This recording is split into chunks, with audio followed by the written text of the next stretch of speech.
दुकान के धुंधले उजाले में ड्यूक उस चिकने कपड़ों को छूता है। उसका खुरदरा हाथ इस कीमती कपड़े की कोमलता से चौंक उठता है। वूड बिना पीछे देखे भारी कदमों से बाहर की ओर चल दिया। दरवाजे के बंद होने की आवाज खाली कमरे में गूंज उठी। ड्यूक का वीरान घर, जहां टूटी दीवार से ठंडी हवा आती थी, फर्श पर बिखरी धूल उसके अकेलेपन की गवाही दे रही थी। गांव के उन लाचार परिवारों का ख्याल उसे बेचैन कर देता है, जहां पूरा कुनबा सिर्फ एक जोड़ी कपड़े के सहारे जीता था। कमर से बंधी लकड़ी की तलवार और हंसिया उसने कस लिया। चमड़े की बेल्ट के खिंचाव से उसका इरादा और मजबूत हुआ। कदम आगे बढ़ाते हुए उसने नए कपड़ों को छाती से लगाया। यह तोहफा नहीं, बल्कि उसकी जिंदगी का पहला सहारा बन चुका था। कस्बे से बाहर निकलते ही दलदली और वीरान रास्ता शुरू हुआ। धुंधले आसमान के नीचे मिट्टी की गंध हवा में फैली थी। सुनसान राह पर चलते हुए ड्यूक अचानक ठिठक कर रुक गया। सामने कोहरे के बीच कुछ परछाइयां हिलती दिखाई दे रही थीं। लेविन अपने 4 आवारा साथियों के साथ रास्ता रोके खड़ा था। उनके हाथों में डंडे थे और चेहरों पर गंदी मुस्कान थी। लेविन ने आगे बढ़कर मिट्टी पर अपने भारी जूते से वार किया। उसकी आंखों में सीधे सीधे एक गरीब लड़के का मजाक था। हंसते हुए उसने ड्यूक के हाथ में दबे कीमती कपड़े को देखा। पूछा कि यह महंगा लिबास उसने किस अमीर के घर से चुराया है। ड्यूक की आंखें ठंडी हो गईं और उसका चेहरा पत्थर सा हो गया। उसने अपनी मुट्ठी को अंदर ही अंदर धीरे से भींच लिया। लेविन ने जेब से चमचमाता हुआ चांदी का एक सिक्का निकाला। उसे हवा में उछाला, जिसकी खनक सन्नाटे को चीरती चली गई। बोला कि अगर तुम घुटने टेक कर 3 बार भौंकोगे तो यह सिक्का तुम्हारा। उसके पीछे खड़े गुंडे इस बात पर जोर से कहकहा लगाने लगे। बगल से एक दुबले लड़के ने लालच में भौंकने की भीख मांगी। लेविन ने गुस्से में उसके सिर पर एक जोरदार थप्पड़ जड़ दिया। थप्पड़ खाकर वह रोने लगा और लेविन वापस ड्यूक की तरफ मुड़ा। उसे यकीन था कि यह गरीब किसान इस चांदी के जाल में फंसेगा। ड्यूक ने बिना किसी डर के सीधे लेविन की आंखों में देखा। कहा कि मुझे कोई दिलचस्पी नहीं है, मेरे रास्ते से हट जाओ। लेविन अवाक रह गया। उसे ऐसे तीखे जवाब की उम्मीद नहीं थी। ड्यूक बिना रुके उसके बगल से सीधे आगे बढ़ने लगा। लेविन ने रास्ता रोकने के लिए जैसे ही अपना हाथ आगे बढ़ाया, ड्यूक का मजबूत कंधा बिजली की रफ्तार से उससे टकरा गया। जोरदार टक्कर से लेविन का संतुलन बिगड़ा और वह जमीन पर गिरा। उसका चेहरा सीधे ठंडी और गीली कीचड़ में जा धंसा। गुस्से से लाल लेविन चिल्लाया, पर ड्यूक ने पहले ही उंगली उठा दी। उसी पर आरोप लगाते हुए कहा कि तुमने मुझे टक्कर क्यों मारी। इससे पहले कि कोई कुछ समझ पाता, ड्यूक की मुट्ठी हवा में लहराई। पूरी ताकत से उसका मुक्का सीधे लेविन के जबड़े पर लगा। खून की बूंदों के साथ 2 टूटे दांत हवा में तैर गए। लेविन का बायां गाल तुरंत सूजकर नीला पड़ने लगा। चिल्लाते हुए लेविन जमीन पर घिसटते हुए पीछे की ओर भागा। उसने अपने बचे हुए साथियों को हमले का इशारा किया। चारों गुंडे एक साथ झपटे पर ड्यूक का शरीर फुर्तीला था। उसने बड़ी आसानी से हर वार को हवा में ही नाकाम कर दिया। पलक झपकते ही पांचों जमीन पर पड़े दर्द से कराह रहे थे। ड्यूक शांत खड़ा था, जैसे उसने कोई मामूली काम किया हो। लेविन ने दर्द में सुबकते हुए फिर भी धमकी देने की कोशिश की, पर ड्यूक ने पल भर में अपनी लकड़ी की तलवार निकाल ली। तलवार की नुकीली नोक सीधे लेविन के गले की चमड़ी पर टिकी थी। लेविन का सांस लेना भारी हो गया, पसीना बहने लगा। ड्यूक ने धीमी और ठंडी आवाज में कहा कि अगली बार जान ले लूंगा। उसकी आंखों में मौत का वो खौफनाक सन्नाटा तैर रहा था। ड्यूक जानता था कि अभी काउंटी के कानून के खिलाफ जाना ठीक नहीं। शांति से अपनी ताकत बढ़ाना ही इस वक्त की सबसे बड़ी जरूरत थी। ड्यूक वहां से चला गया, पर लेविन डर से कांपता वहीं बैठा रहा। जिंदगी में पहली बार उसने मौत को इतने करीब से महसूस किया था। गांव लौटकर ड्यूक रात के अंधेरे में भी अभ्यास करता रहा। चांद की रोशनी में उसकी तलवार हवा को चीरती रही। अगले दिन ट्रेनिंग ग्राउंड में लेविन का कहीं कोई पता नहीं था। बताया गया कि वह बहुत बीमार है और बिस्तर से उठ नहीं पा रहा। 4 दिनों की कड़ी मेहनत के बाद कई लड़के मैदान छोड़कर भाग गए। अब सिर्फ 8 बचे थे, जिनमें ड्यूक का नाम सबसे ऊपर था। अचानक उसके दिमाग में एक रहस्यमयी नीली रोशनी चमक उठी। तलवारबाजी का स्तर बढ़ते ही सदियों पुराने युद्ध का अनुभव दिमाग में समा गया। हंसिए की कला का जादुई फल अब संतरे जितना बड़ा हो चुका था। उसे एक स्वतंत्र गुण बिंदु मिला जिससे वह अपनी किस्मत बदलेगा। ड्यूक ने हवा में तैरते नीले चमकते हुए अंक को गहराई से देखा। उसने अपनी उंगली रोकी और उस अनमोल फ्री एट्रीब्यूट पॉइंट को बचा लिया। पॉइंट्स की कमी का एहसास उसकी रीढ़ में एक ठंडी सिहरन की तरह दौड़ा। अब तक इस रहस्यमयी दुनिया में उसे सिर्फ 1.1 पॉइंट्स ही मिले थे। आखिर यह स्पिरिट एट्रीब्यूट किस काम आता है? ड्यूक ने बुदबुदाया। उसकी आंखों के सामने 8.1 का विशाल कांच जैसा डिजिटल नंबर चमक रहा था। उसने अपने सिर को छुआ, जहां विचारों का एक चक्रवात चल रहा था। इतना उच्च स्तर होने पर भी उसे कोई फोटोग्राफिक मेमोरी नहीं मिली थी। उसने ठंडी सांस ली और इस रहस्य को भविष्य के अंधेरे पर छोड़ दिया। उसकी चेतना में मौजूद जादुई स्किल ट्री अब भी कई राज छुपाए था। मिलिशिया टीम के दफ्तर में भारी लोहे की तलवार उसकी हथेली में थमाई गई। लोहे के ठंडे स्पर्श ने उसके भीतर एक नई ताकत का संचार किया।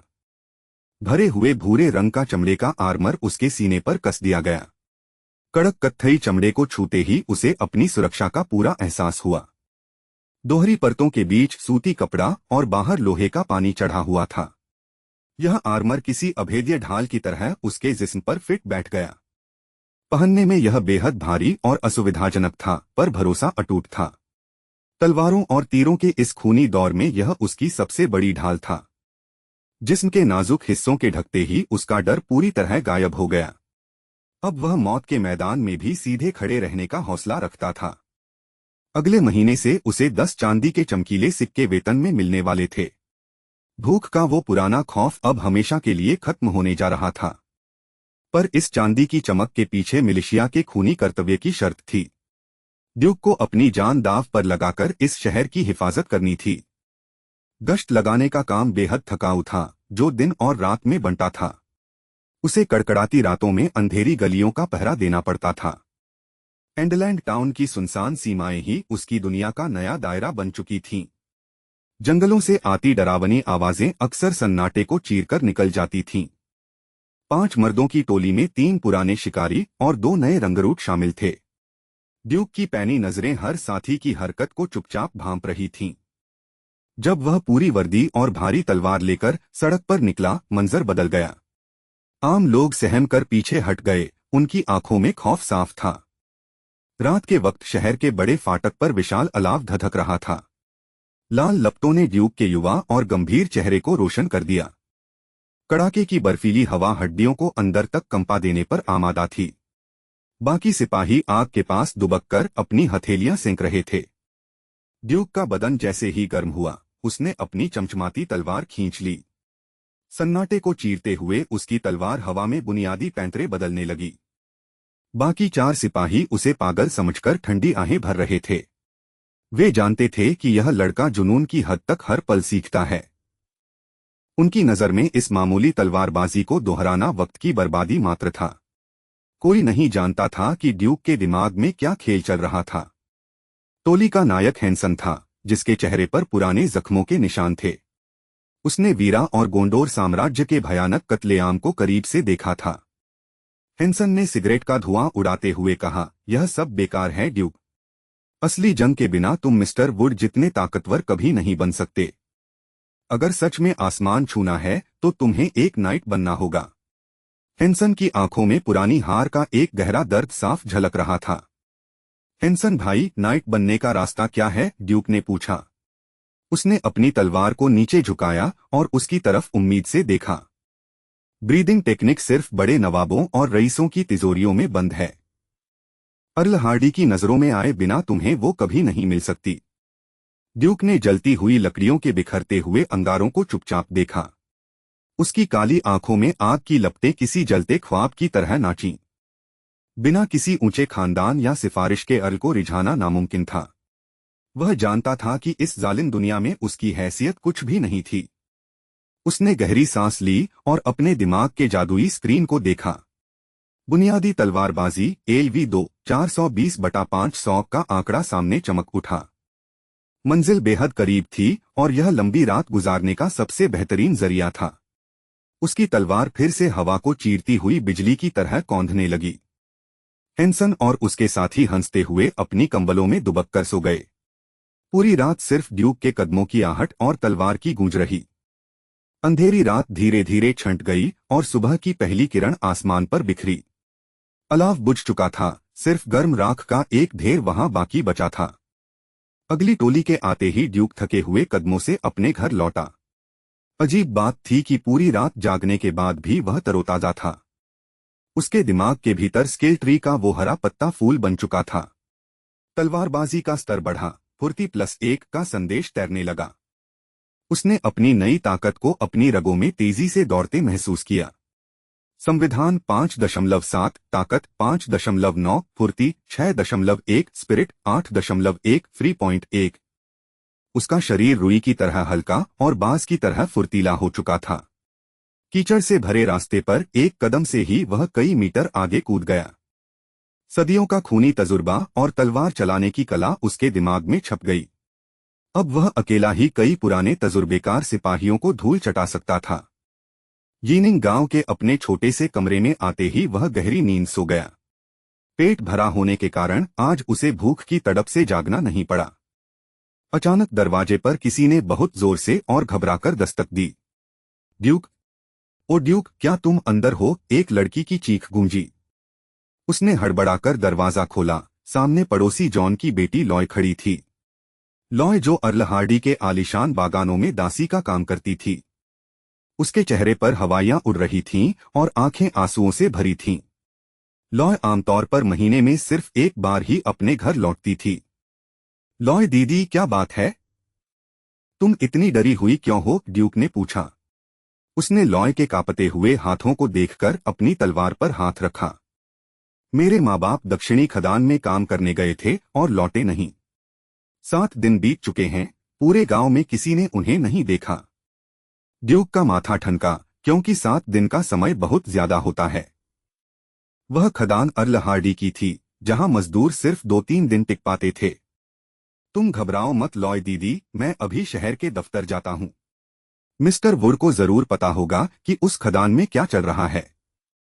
कमरे के धुंधले उजाले में ड्यूक अपनी पुरानी मेज को थामे खड़ा था। चाचा जॉन की बूढ़ी झुर्रीदार हंसती हुई सूरत उसकी आंखों के सामने घूम गई। अगर उनका सहारा न होता तो वह कब का भूख से मर चुका होता। दक्षिणी खदान से आने वाली बर्फीली हवा ने अचानक उसके बदन में कंपकंपी ला दी। लॉर्ड हार्डी की रियासत पर कोई हाथ डाले यह मुमकिन नहीं लगता था। फिर भी एक अनजाना गहरा डर उसके दिल में धीरे धीरे घर कर रहा था। नाइट वुड की तलवार की वह बिजली जैसी चमक उसे अपनी औकात याद दिलाती। वह जानता था कि अभी वह उस फौलादी ताकत के सामने बहुत छोटा है। गुस्से में अकेले दौड़ पड़ना सिर्फ खुदकुशी होती, समझदारी बिल्कुल भी नहीं। तभी दरवाजे पर किसी ने दस्तक दी। वह घबराई हुई लॉय थी। लॉय की आंखों में आंसू और कांपते होंठ चाचा पर आए खतरे की गवाही थे। मैं भी चलूंगी, उसने डूबते को तिनके के सहारे की तरह कहा। दोनों ने बिना वक्त गवाए इनलैंड टाउन की तरफ अपने कदम बढ़ा दिए। लॉय के छोटे कदम ड्यूक की चीते जैसी रफ्तार का साथ नहीं दे पा रहे थे। दीदी, मेरी पीठ पर बैठ जाओ, ऐसे हम जल्दी पहुंच जाएंगे, ड्यूक बोला। लॉय का चेहरा शर्म से लाल हुआ, पर उसने धीरे से हामी भर दी। ड्यूक ने उसे उठा लिया। उसकी सांसें उसकी गर्दन पर महसूस हो रही थीं। वह 17 साल की लड़की अब एक मुकम्मल औरत की तरह भारी लग रही थी। लेकिन ड्यूक का ध्यान सिर्फ सामने फैली लंबी, पथरीली और सुनसान सड़क पर था। आधे घंटे में ही उसने पूरे 1 घंटे का मुश्किल रास्ता पार कर लिया। टाउन के फाटक पर पहुंचकर उसने बस एक गहरी, थकी हुई सांस ली। उसका असाधारण, गढ़ा हुआ बदन इस मामूली वजन से जरा भी नहीं थका था। कैप्टन वुड ने जब यह सुना तो उनके चेहरे पर शिकन गहरी हो गई। मुझे भी खदान से कुछ अजीब खबरें मिल रही थीं, वुड धीमे से बोले। उन्होंने तुरंत एक खत लिखा और घुड़सवार सैनिक को देकर रवाना किया। अपनी लोहे की भारी जिरहबख्श पहनते हुए उन्होंने ड्यूक की तरफ देखा। चलो ड्यूक, आज रात हमें खून का स्वाद चखना पड़ सकता है। मैदान की ठंडी हवा में भारी तलवार चमकी। एक विशालकाय डकैत ड्यूक की तरफ बढ़ा। उसका चेहरा क्रूर और आत्मविश्वास से भरा था। डकैत ने ड्यूक को बच्चा समझकर नजरअंदाज किया। उसके होठों पर एक भयानक घमंडी मुस्कान थी। हवा में केवल दुश्मनी का सन्नाटा पसरा था। विशालकाय डकैत ने अपनी भारी तलवार ऊपर उठाई। उसके मजबूत हाथों की नसें गुस्से में तन गईं। वह ड्यूक को दो टुकड़ों में काटना चाहता था। तलवार पूरी ताकत से नीचे की तरफ तेजी से आई, पर निशाने पर पहुंचते ही हवा में खालीपन रह गया। ड्यूक का शरीर वहां से अचानक गायब हो चुका था। डकैत का दिल जोर से धड़का, खतरा महसूस हुआ। उसने अपनी तलवार को वापस मोड़ना चाहा, पर उसकी प्रतिक्रिया अब बहुत धीमी पड़ चुकी थी। एक ठंडी नुकीली तलवार उसकी गर्दन के पार थी। ड्यूक की तलवार ने उसका गला बेरहमी से चीर दिया। खून की कुछ बूंदें सूखी जमीन पर जा गिरीं। ड्यूक ने शुरुआत में अपनी पूरी ताकत नहीं दिखाई थी। वह एक साधारण इंसान की रफ्तार से चल रहा था। उसने अपनी असली चाल को छुपा कर रखा था। डकैत की मांसपेशियों की हरकत ड्यूक ने भांप ली थी। अनुभव ने उसे दुश्मन के अगले कदम की जानकारी दी। वह डकैत के हमले की दिशा पहले ही जान चुका था। तलवार के करीब आते ही ड्यूक ने रफ्तार बढ़ाई। पलक झपकते ही वह जानलेवा वार से बच निकला। उसकी फुर्ती एक भूखे चीते जैसी खतरनाक थी। फिर बिना किसी अतिरिक्त प्रयास के उसने वार किया। सीधे दुश्मन के गले में अपनी तलवार उतार दी। मौत के इस खेल में फैसला एक पल में हुआ। ड्यूक ने समझ लिया कि दुश्मन कभी छोटा नहीं होता। शिकार चाहे छोटा हो, शेर पूरी ताकत लगाता है। जिंदगी के इस युद्ध में कोई दूसरा मौका नहीं मिलता। डकैत की ताकत शायद ड्यूक से बहुत ज्यादा थी। सीधे मुकाबले में जीतना बेहद मुश्किल काम होता, पर डकैत का घमंड ही उसकी सबसे बड़ी कमजोरी बना। आसपास खड़े लोग यह दृश्य देखकर दंग रह गए। कुछ लोग ड्यूक को बचाने के लिए आगे बढ़ रहे थे, पर ड्यूक का हल्का शरीर हवा की तरह घूम गया। ड्यूक का यह वार किसी मजे हुए सैनिक जैसा था। उसमें नौसिखिए जैसी कोई घबराहट या हिचकिचाहट नहीं थी। हर हरकत में एक जानलेवा और सटीक अनुशासन था। कैप्टन वुड लड़ते हुए भी सबको देख रहे थे। उनकी अनुभवी नजरें नए रंगरूटों पर टिकी हुई थीं। वह देखना चाहते थे कि कौन कितना टिक पाता है।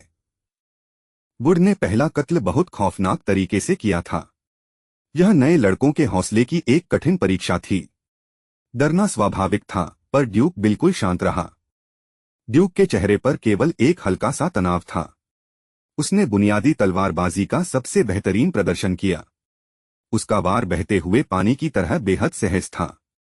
तलवार निकालना, गले को भेदना और वापस खींचना, ये तीनों हरकतें एक ही सेकंड में पूरी हो गईं, जैसे उसने ट्रेनिंग ग्राउंड में हजारों बार अभ्यास किया हो।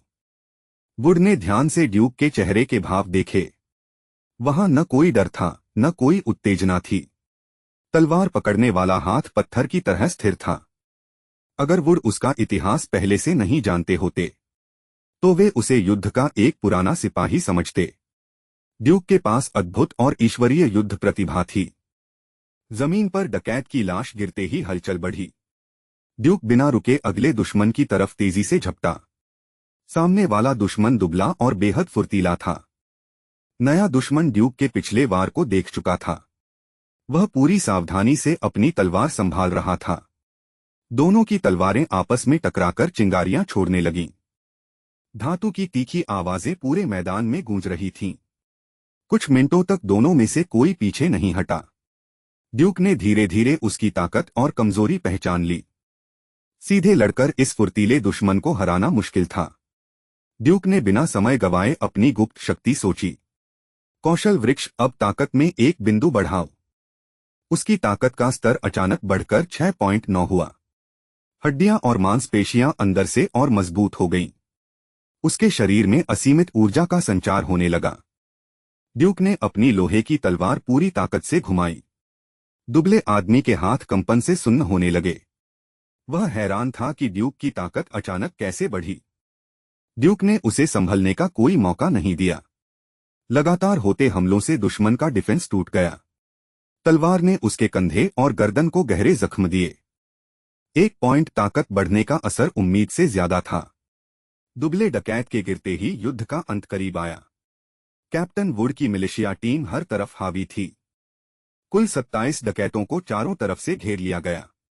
बाकी के डकैत अभी भी खदान के अंदर छुपे थे। उनके पास वुड का मुकाबला करने की ताकत नहीं थी। एक नाइट स्तर के योद्धा को हराना बहुत मुश्किल है। उसके लिए 30 कुशल सैनिकों के तालमेल की जरूरत होती है। डकैत अचानक हुए इस हमले से पूरी तरह बिखर गए। अंत में केवल 5 डकैतों को जिंदा पकड़ा जा सका। मिलिशिया के लिए इतने कैदियों को संभालना आसान था। पूछताछ में पता चला कि वे वाइल्ड वुल्फ गैंग थे। वाइल्ड वुल्फ गैंग इस पूरे प्रांत का एक आतंक था। यह छोटा समूह केवल रास्ते से गुजर रहा था। लोहे की खदान देखकर उनके मन में लालच आ गया। इस युग में लोहा एक बेहद कीमती रणनीतिक संपत्ति थी। डकैतों ने रक्षकों को मारकर खदान पर कब्जा किया था। वे अर्ल हार्डी के आने से पहले भागना चाहते थे। शुरुआत में उनकी योजना खनिकों को मारने की थी, पर ज्यादा से ज्यादा लोहा निकालने का लालच बढ़ गया। इसी लालच ने उन्हें 2 दिनों तक यहीं रोके रखा। वही 2 दिन उनकी जिंदगी के आखिरी दिन बन गए। ड्यूक ने अपनी तलवार को साफ करके म्यान में रखा। खदान के मुहाने पर अब केवल सन्नाटा और लाशें थीं। सूरज की आखिरी किरणें खून से सनी जमीन पर पड़ी। ड्यूक की आंखें अब और ज्यादा गहरी लग रही थीं। इस पहली लड़ाई ने उसे एक असली योद्धा बना दिया। लकड़ी के जलते हुए टुकड़ों की रोशनी में वुड का चेहरा गंभीर था। वह खदान के पत्थरों को देखते हुए गहरे विचारों में खो गया। मलबे के पीछे से बूढ़े जॉन और आंटी अन्ना धीरे धीरे बाहर आए। उनकी आंखें धुंधली थीं और उनके शरीर कांप रहे थे। 4 दिनों की भूख ने उनके गालों को अंदर धंसा दिया था। उनके पैरों में बेड़ियों के निशान अब भी ताजा थे। भेड़िया डाकू गिरोह के क्रूर पहरेदार सारा अनाज खुद खा जाते थे। उन्होंने मजदूरों को सिर्फ जिंदा रहने लायक सड़ा हुआ खाना दिया। नॉर्मन अर्ल हार्डी के शासन में कम से कम 2 वक्त की रोटी मिलती थी। डाकुओं के इस नर्क से तो वह गुलामी ही बेहतर थी। आंटी अन्ना ने कांपते हाथों से ड्यूक के मजबूत लोहे के कवच को छुआ।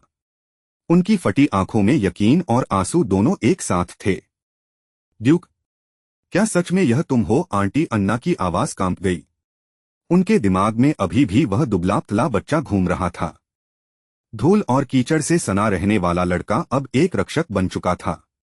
उसकी पीठ पर बंधी लोहे की तलवार चमक रही थी। ड्यूक ने गहरी सांस ली और अपनी भारी तलवार को जमीन पर टिका दिया। अपनों को सुरक्षित देखकर उसके सीने का भारी बोझ कम हुआ। बड़ी दीदी लॉय आपके लिए रो रो कर पागल हो रही थीं। ड्यूक मुस्कुराया। उसकी थकी हुई आंखों में एक सुकून भरी चमक आ गई थी।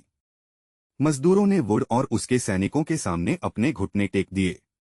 खदान की ठंडी जमीन उनके आंसुओं से भीगने लगी थी। हवा में मौत की गंध थी और हर कोई डरा हुआ था। डाकू जाने से पहले सबको जिंदा दफन करने वाले थे।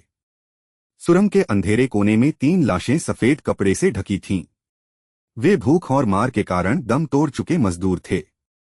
भेड़िया गिरोह इंसानों को सिर्फ कोयला निकालने वाली मशीन समझता था। उनके कोड़ों ने कई पिंजरों को हमेशा के लिए खामोश कर दिया। मशालों की कतारें बनाकर सैनिक अब खदान के चारों तरफ फैल गए। वुड ने अपनी तलवार खींचकर रात के अंधेरे को घूरा। घने जंगलों से भेड़ियों के रोने की डरावनी आवाजें आ रही थीं। कोई नहीं जानता था कि दुश्मन का अगला हमला कब होगा। घायलों की चीखें और कराहना पूरी खदान के सन्नाटे को चीर रही थीं। इस हालत में रात के अंधेरे में सफर करना खुदकुशी थी। आधी रात को एंडलैंड शहर से घोड़ों की टापों की आवाजें गूंजीं। बैलगाड़ियों की लंबी कतारें घायलों को लेने के लिए आ पहुंची थीं। ड्यूक अपनी नंगी तलवार लेकर सबसे आगे पहरा दे रहा था। अगली सुबह की तेज धूप तक उसने अपनी पलकें नहीं झपकाईं। दोपहर की तीखी धूप में ड्यूक के पैर अब लड़खड़ाने लगे थे। उसका फौलादी शरीर भी अब नींद की भारी मांग कर रहा था। वह गांव न जाकर अस्तबल की सूखी घास पर ही गिर पड़ा। वुड के घोड़े की सांसों की गर्माहट उसे सुकून दे रही थी। 3 दिन बाद एंडलैंड शहर के चौराहे पर 5 ऊंचे फंदे लटकाए गए। डाकुओं के शव हवा में झूलते ही न्याय का डंका बज गया। अर्ल हार्डी ने खदान की सुरक्षा के लिए नए सैनिकों की टुकड़ी भेजी। अब मजदूरों को काम के बदले चांदी के सिक्के मिलने लगे थे। ट्रेनिंग ग्राउंड में वुड एक भारी नक्काशीदार संदूक लेकर खड़ा हुआ। उसके पीछे खड़े सैनिकों के चेहरों पर गर्व की लालिमा थी। सैनिकों के सामने जैसे ही संदूक का भारी ढक्कन खुला, मैदान चकाचौंध हो गया। उसके अंदर सोने के चमचमाते सिक्कों का ढेर लगा था। यह अर्ल हार्डी का इनाम है, वुड की कड़क आवाज गूंजी। हर एक सैनिक की हथेली पर सोने का एक भारी सिक्का रखा गया। ड्यूक को कुल 3 सोने के सिक्के मिले, क्योंकि उसने 2 डाकुओं को काटा था। सिक्कों की खनक उसके कानों में संगीत की तरह गूंजी। वह अपनी तलवार चलाने की कला को निखारने में इतना खोया था कि इनाम भूल गया। अब उसे लग रहा था कि काश कुछ और डाकू मार दिए होते। इस भारी इनाम ने सैनिकों के दिलों में वफादारी की नई आग फूंक दी थी। अर्ल हार्डी के लिए वे अपनी जान भी दे सकते थे। ड्यूक ने बाजार जाकर जौ का आटा और सूखी हुई भुनी चर्बी खरीदी। भारी बोरियों को उठाकर वह सीधे कमांडर वुड के तंबू में गया। उघार देखकर वुड की गंभीर आंखों में एक पल के लिए हैरानी आई। फिर उसने ड्यूक के कंधे को थपथपाते हुए रहस्यमयी ढंग से मुस्कुराया। जल्द ही तुम्हें एक बड़ा सरप्राइज मिलने वाला है, वुड ने कहा। ड्यूक के बार बार पूछने पर भी उसने अपने होठों को सिल लिया। ड्यूक भारी बोरियों को अपनी पीठ पर लादकर वापस अपने गांव की तरफ चल पड़ा।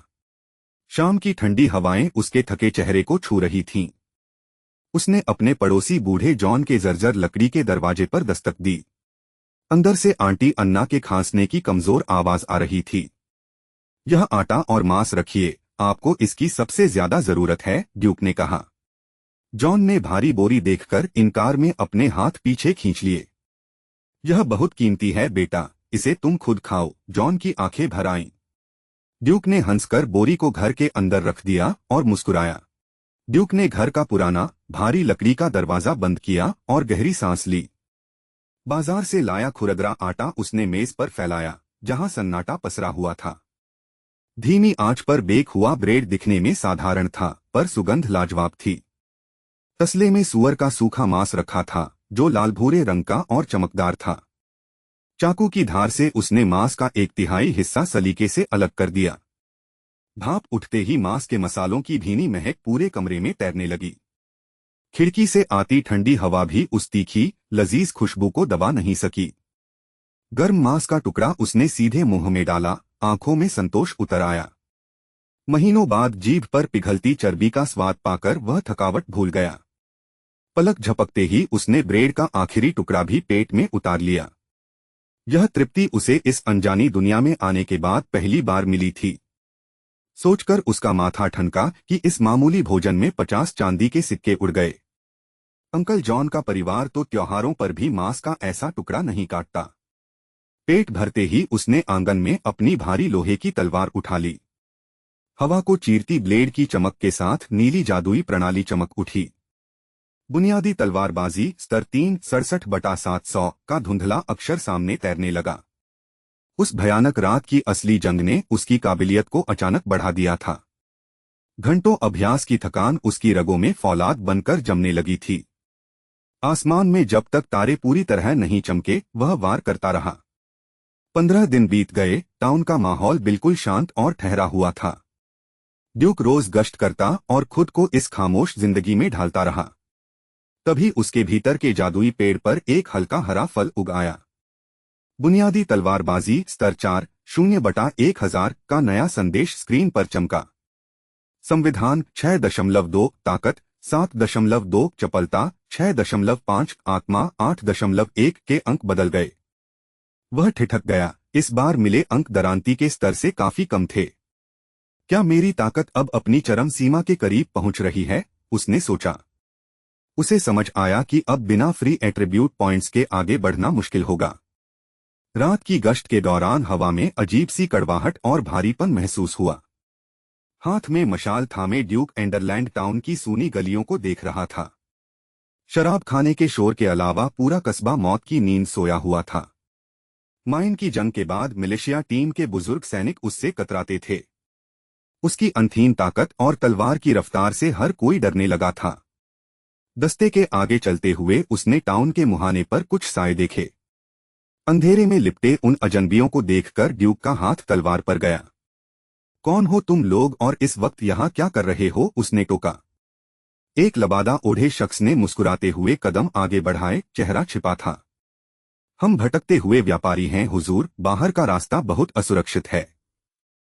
वह शख्स बात करते करते ड्यूक के घातक हमले के दायरे में आ गया। ड्यूक ने झटके से तलवार खींच ली। स्टील की आवाज सन्नाटे में गूंजी। एक कदम और आगे बढ़ाया तो धड़ से सिर अलग कर दूंगा, वह गरजा। लबादे वाले के चेहरे पर अचानक एक दरिंदगी भरी मुस्कान उभर आई। हमला करो, सबसे पहले इन कुत्तों को रास्ते से साफ करो, वह चीखा। ड्यूक ने छाती में हवा भरी और पूरी ताकत से चिल्लाया, दुश्मन का हमला। उसकी कड़कती आवाज ने सोते हुए टाउन की नींदें एक झटके में उड़ा दी। लबादा हटते ही भीतर चमकता हुआ चांदी का मजबूत बख्तरबंद दिखाई दिया।